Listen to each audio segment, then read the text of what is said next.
Paul Froch has again recently done something that must qualify now as one of his favourite pastimes. That is, give Joe Calzaghe some shit.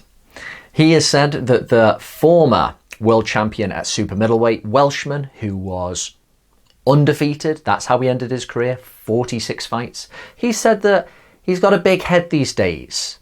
He means literally that it might be a sign of high blood pressure, and that at 42 compared to Calzaghe's 48, he would flatten him. Is he talking cobbles? Is he talking in the ring? I don't know what Froch is talking about. I think he's just amusing himself during this period now where it's kind of a bit too obvious when you're just trying to make headlines. But when it comes to Calzaghe, there's always been a bit of an underlying resentment / jealousy. He was the rival who never was a rival. Froch never quite got his shot against Calzaghe, who was, in fairness, frying bigger fish near the end of his career with fights against Hopkins and Roy Jones. And also the fact that Calzaghe was just the man. Whereas the facts are, despite the fact Froch said he was an international superstar, he was ultimately the number 2 guy, while Andre Ward was around.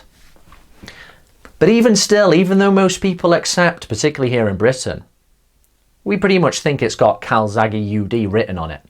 If Calzaghe were to face Froch, it's still a fight I would have really liked to have seen.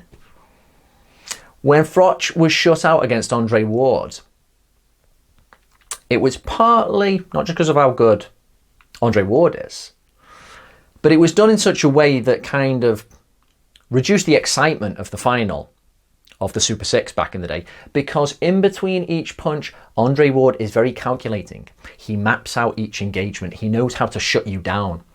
He interjects loads of clinches, walking you about. He's not fluid like Calzaghe was. And that's why Calzaghe would have given Froch more opportunities to flurry away and see some exciting exchanges. And also Calzaghe did like to get stuck in. He had a bit of that Larry Holmes element about him where he would just do away with the clever boxing and get stuck in. That would give Froch the opportunity to go in with his swinging punches. It seemed crude, but there was some method in the way he threw his shots with his arms kind of down at the hip. He didn't tense the shoulders as much, so he didn't tire his arms out. That's partly how he carried his power late. You would have seen some great exchanges. But then Calzaghe's skill and speed, if things started to get a little too heated in the kitchen, he'd spin around, move away, use the southpaw jab, and smooth those rough moments over.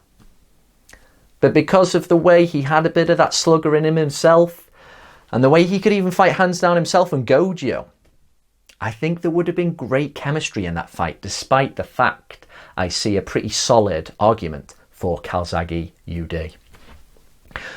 What do you think anyway? Not whether they're going to fight in the future, because we all know we're not. I think Froch is quite happily retired, despite the fact he goes off on Twitter a lot.